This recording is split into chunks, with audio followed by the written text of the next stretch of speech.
Okay, and welcome back to another episode of Talks with Ken. So the first upload was kind of late for the first episode, but we got it done. Okay, it was very stressful. I forgot how stressful this can be, trying to do uploads and all of that other type of stuff. So we rocking, we rolling, we rocking. And yeah, we gonna figure it out. Okay, we're gonna figure it out. But my first therapy session was awesome. I met her. I met the lady. I'm gonna call her the lady because yeah, I got that from somebody. I think I got that from Jones and Terry when they talk about their going to their therapist. I think Jones calls his therapist the lady. And I kind of like that. That's kind of cool. But yeah, I went to see the lady, and it was my first time meeting her. First session was awesome. She took notes. I actually have notes down here, so for the people that's watching this on YouTube or something, I'm looking down because those are my notes. But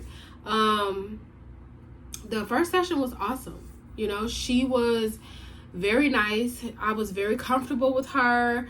You know, we talked about the goals that I wanted to achieve in therapy. We talked about parenting. We talked about dating. We talked about friendships. We talked about family. We talked about a little bit of how I grew up and like the environment I grew up in. We talked about work. We actually, in the first session of us like talking and her taking her notes, you know, I kind of got to the root of why I was so like aggressive and like so very, why I'm so like combative as a person. Like granted, I'm confrontational as is. Like I don't like not solving problems. So like I'm confrontational in that way. But like when it comes to like other type of situations, I'm very, very like confrontational. I'm very combative. I'm very aggressive. And it's just like, girl, you do too much. So the first therapy session was awesome. I don't know if I said this in my last episode, but I think everybody should go to therapy. I think therapy is very beneficial for everybody because we all have some type of traumas. I think I told one of my very good friends, Aaliyah. I told one of my coworkers who actually encouraged me to go to therapy, and then I told another coworker. But I told the coworker that encouraged me to go to therapy, I told her first, and she was the only one that knew until I think the day before my therapy session, or like a couple of days before my therapy session. I told one of my close friends, Aaliyah, and she was like so for it. I think me and her also talked about like feeling like therapy was for everybody and, you know, stuff like that. So I'm excited about it. I go every week. She was like, okay, we're going to start you off every week. And then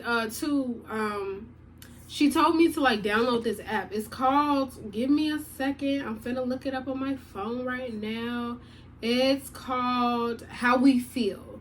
And it's a little rainbow heart app. It's not a rainbow heart app. The icon for the app is like a rainbow heart app. And she told me to set the alerts for twice a day or however many I want. But she said she recommended twice a day to like just input how I feel. So like the way the app works is it'll pop up on your phone as a notification, and then it'll say like how you're feeling in the moment or whatever, and then it'll ask you like where you are, whether you're home, work, school, resting, with family, with friends, and then it'll ask you like what are you doing, and it'll say whether you're eating, whether you're out running errands, whatever the case may be, and it'll like ask you like how you feel and like what does it say. I'm about to actually click it. I don't think I did it this morning when I woke up. So when you open the app, it automatically like it clicks, so check in, and then it says tap the color that best describes how you feel right now, and it says the red is high energy unpleasant, the yellow is high energy pleasant, the blue is low energy unpleasant, and then the green is low energy pleasant. So I'm high energy pleasant, and I think I'm gonna click it as like I'm enthusiastic, and then I'm just gonna type what I'm doing. You could add a journal entry, and save it, and yeah, and it says like, who are you with, what are you doing, where are you, and then you complete the check-in, and then it'll notify you again. Or if you're feeling like overwhelmed at any part of the day, you could go in and you could be like, you can write it. And I think she wants to do this every day, because at the end of the week, because I meet with her on Fridays, unless we have to change a day, but I meet with her on Fridays at 10 o'clock in the morning, and I think we're gonna go over like everything that I felt, or like overall so far. And then it also like keeps track of your progress of like what you've been feeling like the most recently. So that's actually pretty cool too. So I like the app. So 10 out of 10 would recommend. Therapy is awesome for the people that was thinking about it. I think the main thing you need when you go to therapy is you need to make sure that you feel comfortable with the person that you're talking to, because if you don't feel comfortable, then it'll never work. So even if you got to go through 3 or 4 or 5 therapists, just make sure you're comfortable. And I learned that. I didn't pick up that on my own. The girl I work with that encouraged me to do therapy, she actually told me that. She was like, sometimes it's hit or miss. She said, I went through a couple of therapists before I found the therapist that worked for me. This is that, and the third, la da da da. So yeah, I'm excited for that. Yeah, I'm excited. That's all. I'm just super excited. I'm so excited. But today's topic, since me and her like in-depthly talked about dating, like I think the last 20 minutes of our session, because I kind of gave her an insight into that. We talked about that a little bit, like more in depth. I kind of want to talk about that now, because I see a lot of posts, I see a lot of podcasts, I see a lot of people just like talking about dating and what they want and how they want to move and this is that and the third. And I love the ideas, and I love the, ambition for like people wanting healthy, successful relationships, right? And when I think about like what I want out of dating, first of all, I think about like, am I actually genuinely ready to date? Some days I feel like yeah, some days I feel like no. And the days I feel like yeah, I think it's just me missing that companionship of another person. Like, I love love. I'm a girl that loves love. Despite this little hard exterior I may portray, despite, my rah-rah and my aggressiveness or whatever the case may be, I think that I would like to date, right? And I hear a lot of times where people be like, oh, a man should put you in your soft girl era or whatever the case may be. And I just feel like when it comes to you being in your soft girl era, right? I think that you first have to put yourself in your own soft girl era. And what I mean by that is you work on yourself. Like, you work on trying to be a better version of yourself. Yes, a man can put you in the soft girl era in different aspects of your life, right? But I feel like overall, you are the person that can put yourself in the soft girl era initially. Like, you are the starter of it, right? And I think for me, that's what I need to do before I date, because I'm not gonna say super serious person, but I am a serious person. Like, don't get me wrong, I like to have fun, all of that stuff, right? But like, I'm very like serious as far as like, I know what I want. And I feel like you could be serious and playful at the same time, and I lack the playfulness. Like, my friends be like, just have fun, just have fun. And just like, I don't know how to do that, because it's like, I'm so guarded, and I'm so like, protect your peace, protect you, like, protect everything about you so you're not broken, that it's hard to like have fun. It's hard to like just go with the flow. And I think I need to learn how to do that. Now granted, you don't need to go with the flow on everything, right? But like try to keep, I think for me, I need to try to keep an open mind, especially when it comes to dating. So like that's where I feel like I'm not ready to date in that aspect, because I just feel like I have a lot to work on too. And then too, sometimes I don't be wanting to be bothered. Like I feel like sometimes too, when you dating somebody or when you're in a relationship with somebody as well, it's like you got to do like these check-ins, and then not check-ins to like, not like check the person, but like check in like, hey, you good? This is that and the third. Like, did you eat today? You still alive? You still breathing? This is that and the third. Like all of that, right? And then two, also I want to be, I don't want to do that for one. And then two, I like being alone. Like I get it, for some reason I get in these moods where I just don't want to talk to nobody. I don't want to deal with nobody. I don't want to talk to nobody. Like I just want to be in my own little bubble. I don't mind being in your space, but I don't want to talk. Cause like my love language is like acts of service, gift giving, and quality time. Like those are my top three. Honestly, I think all the love languages are mine. But like I know for a fact now that I'm learning, like I like quality time. And then like the gift giving is like a bonus, I guess you could say. But I definitely like, the older I get, I like quality time. Whether we just sitting there and we not talking. Like I just want to feel your presence, you know? And I think another reason why I'm not ready to date is because I sometimes don't feel like I want to cater to somebody else's feelings. And that sounds horrible. Absolutely 100% horrible. But that's just the honest to goodness truth. I think like when you're dating somebody, you have to like mentally be ready to like accept their feelings and not dismiss them. And like accept their feelings and not, you have to be able to accept their feelings and not like write them off and be like, you know what, I don't have time for this. I don't feel like dealing with this. You know what I'm saying? Like I don't want to do that to people. I don't want to make somebody feel that way.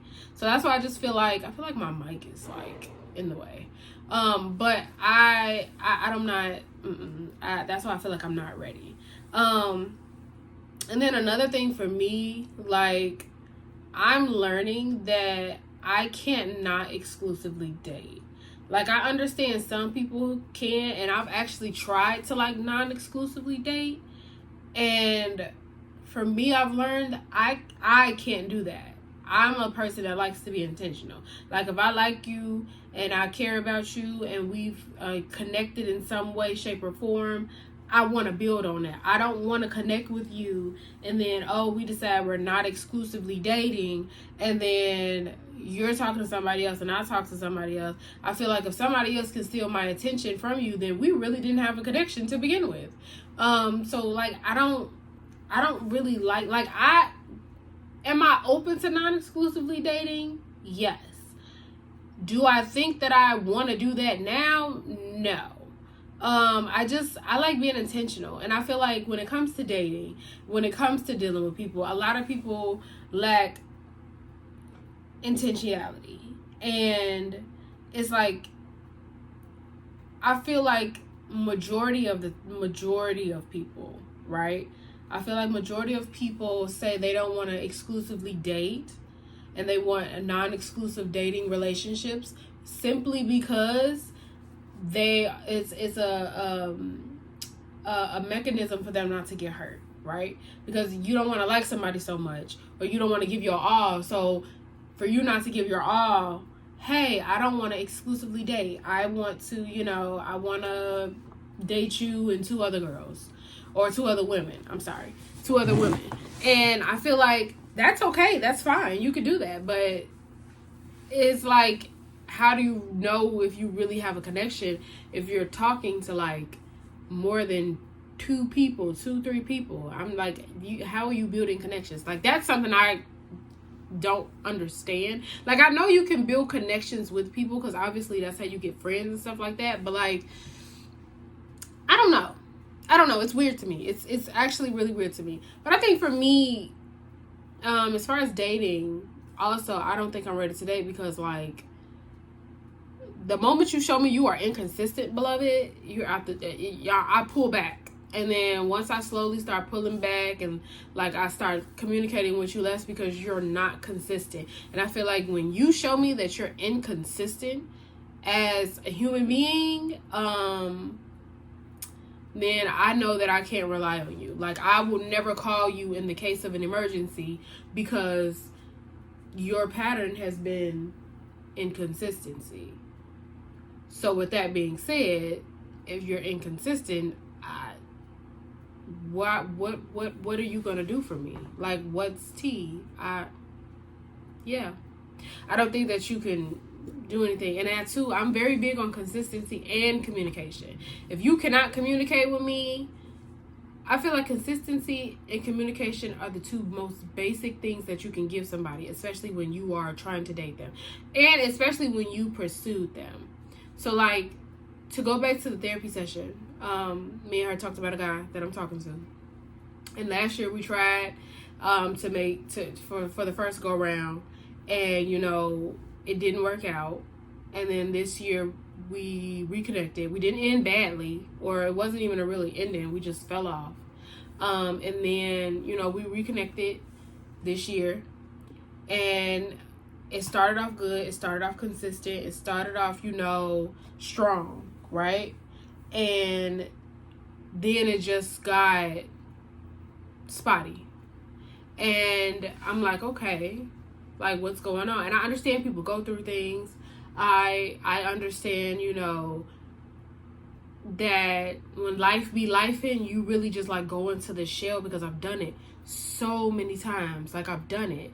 But I think for me, it's that you can't say that you want me. You can't say that you want to do this. You can't say you want to date me, then flip the script and say, well, I'm just focusing on me right now and everything comes second. Then why did you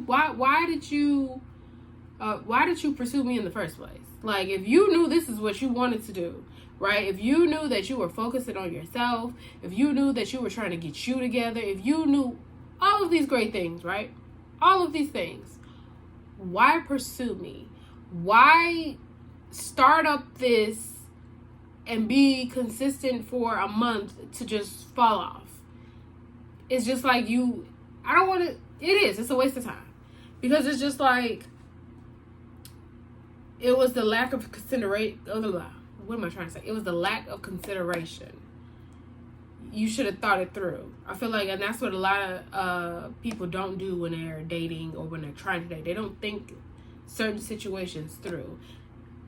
A lot of people go into dating not realizing that they're not ready to date, either because they're unhealed, either because, you know, they really just don't want to date. They just want to play the field or whatever they want to do. And I just feel like when it comes to dating, I think that you have to be sure, because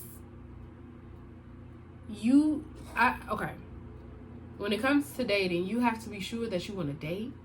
You have to be sure on what you want out of dating, whether you want to exclusively date, non-exclusively date, whether you want to be intentional or unintentional. I think those are the main things that you need to, like, consider and determine before you go into dating. And then also too, before you go into dating, you need to also think about whether you have any past relationship trauma or just any trauma period that you will be taking into dating with you. And if you do, then I think also you should probably try to get the necessary help, if you're able to get the necessary help, to try to figure out, okay, was this traumatic for me? How did I feel when I experienced this traumatic event? How can I work through this? What am I trying to say? How can I work through the traumatic event, right? And I think too, a lot of times when it comes to dating, you also have to take accountability for the things that you do and for the things that you say and how you make people feel. Because at the end of the day, you may not agree with how somebody feels or how you made them feel, but you still made them feel that way because that's what they're telling you they feel. So don't invalidate how somebody else feels simply because you don't agree. You know what I'm saying? Like, it's a lot that comes along with it. And I think a big, huge, gigantic part of dating is communication. Having that open line of communication for clarification. I'm the type of person that asks questions. I ask 20, 30, 50, 60, 70 questions. Anybody will tell you, oh, excuse me, I have a cold and I have mucus in my throat, so excuse me. But anybody will tell you, any man that I've talked to, I will randomly, hey, I got a question. Or I'm going to send a TikTok video. What you think about this? Like, because I would like to gauge how you are mentally, like, as a person. So when I ask a question, sometimes I like asking questions in person so I can see your facial expression, your body language, because I'm very good at reading, like, people in that way. But then some questions I just, hey, what do you think about this? Like, I want to know your answer. And I can tell whether it's a well thought out answer or if it's an answer that you just like it's a fake answer for real. Like, if that makes sense. Like, you can tell when somebody's giving you a fake answer when somebody's giving you like a well thought out answer. So I think for me, going into dating, what I look for is strong communication. I look for consistency. I look for reciprocity. And I think that's another thing, too, when it comes to dating that people don't do. They don't reciprocate the energy that you give. So if I'm giving you big mama energy and you giving me low vibrational energy, we're not going to work, because I'm giving you the best that I got, or I'm trying to give you the best that I got, and you're giving me dog scraps. Like, you're giving me what you're choosing to give me. And I can't deal with that. Now, I'm not saying, like, right off the bat, we need to be buying Cuban link chains and big things. But, like, it's the little things that count. It's the simple things. Like, just something simple as, hey, you want to go meet up to have coffee if you guys drink coffee. Like, something reciprocity, like, initiate conversation. It shouldn't be always one-sided, where someone is always initiating conversation, where somebody is always like the one initiating everything. Like, hey, can we hang out? Hey, do you want to go out? Hey, how you doing? Like, it shouldn't be a one-way thing when you're dating someone, right? They should also be putting energy into it. I think my top things are consistency, communication, reciprocity, and be considerate of me and be considerate of my time, because I am a single mom. Being a single mom and having limited babysitters, is very hard to plan something, and then when I plan something and I'm able to get the babysitter, the plan falls through because of whatever reason. I understand things happen, but if it becomes a pattern, right? If it becomes a pattern that you cancel on me after I get babysitter after babysitter, and it's hard for me to get a babysitter, I'm no longer going to work with you when trying to go out, because it's pointless at that point. Because honestly, I probably won't even still be talking to you at that point, if I'm being completely honest with you, because your pattern is you cancel on me at the last minute. So I just couldn't. I need people to be considerate of my time, and I also would like people to be patient, because I don't have a lot of babysitter options. So, like, for me, if I get a babysitter on the weekend, that's very, very rare.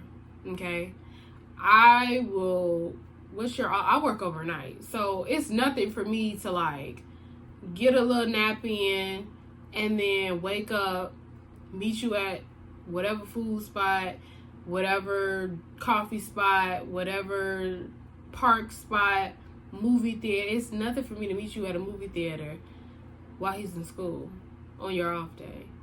You know what I'm saying? Like, especially if your pattern is showing that you keep canceling. And I think, too, when it comes to dating, a lot of people don't communicate, like, when they're not feeling it.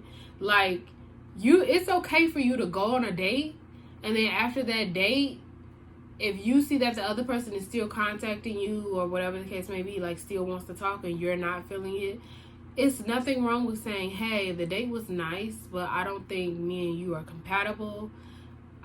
You're a nice person, but I don't think we would work. It's nothing wrong with saying that. I think a lot of people either are afraid to say it or they just are rude. I don't know. Because I've experienced that. Like, I went on a date. The date was good. He actually initiated saying, like, hey, oh, we got to do this again real soon. And then, like, disappeared. And I'm just like, and me personally, like, after we talked a little bit after the date and everything, and then he disappeared. And I'm not gonna keep texting you. Like, I get the hint. I'm not. No. Like, I don't. I'm not gonna be thirsty. Like, just no. If you're not interested, it's nothing wrong with saying that. Like, I don't understand that. But also, too, I do realize with dating, you can talk yourself out of somebody liking you. Now, I'm not saying that was the case with that date. I don't know what he had going on. He probably had a lot going on. I don't know. Because the date was actually a good date, or he was faking it. I don't know. I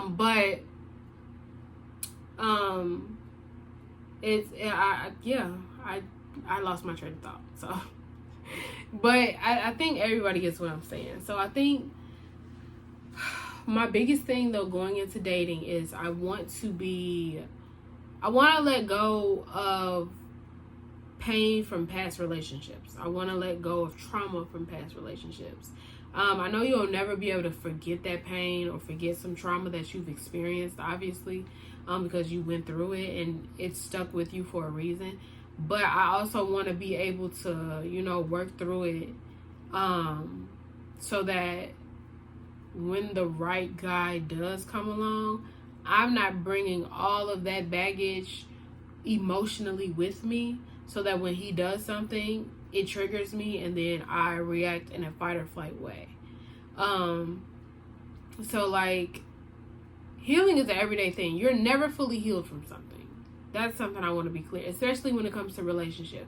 You're never fully 100% healed from something. Well, yeah, I take that back. You can be healed from some things, like 100% healed from some things.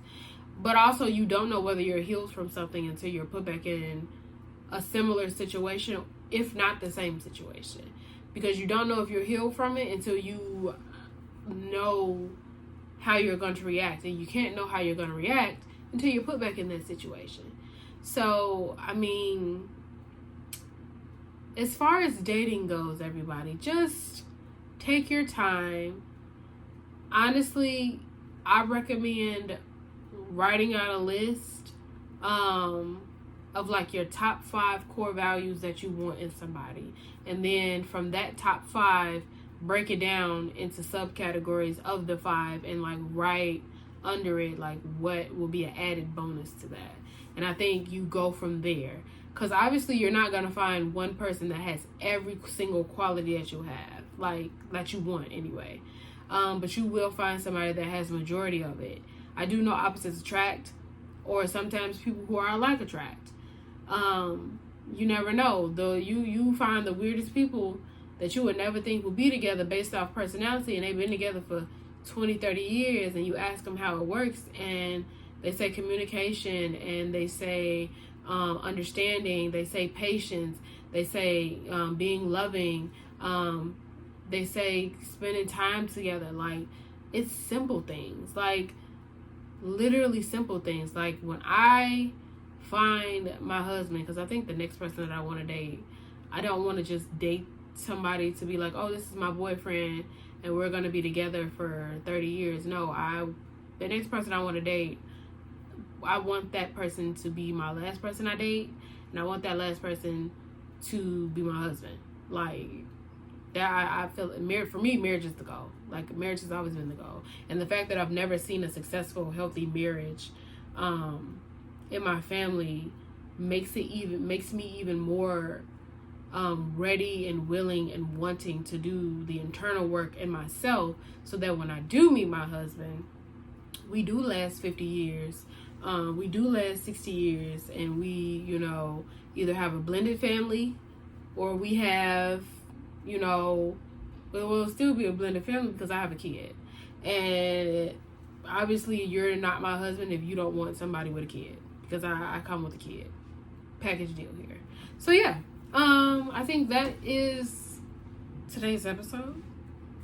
I feel like I made sense. I definitely feel like I rambled, but I think that it's dating is just trial and error. And I think also when you get to a certain age and you realize, like, hey, I've done the trial and error, now I know what I want and I know how I want to be for my next person. I think once you do the work, it'll all come together for you. So yeah. And I'm going to end every episode with a quote, whether it's something that I heard online or whether it's an actual like author or something like that. So yeah, that was today's episode. I thank you all so much for watching. I thank you all so much for listening. I recommend therapy to everyone. And when you date, make sure you date with going. What am I trying to say? Golly. When you date, make sure you date and make sure you go into dating knowing what you want out of it before you start contacting people and whatnot, you know? So yeah. Thank you guys so much for watching and listening to the Talks with Ken podcast, and we will see you all in next week's episode. Peace in the Middle East. The purpose of dating is to find someone you can spend the rest of your life with. That's it. You don't date to waste other people's time. You don't date to have someone feed your ego. You don't date to temporarily fill a void emotionally or physically. You date to find that one person who you feel like you can spend the rest of your life with.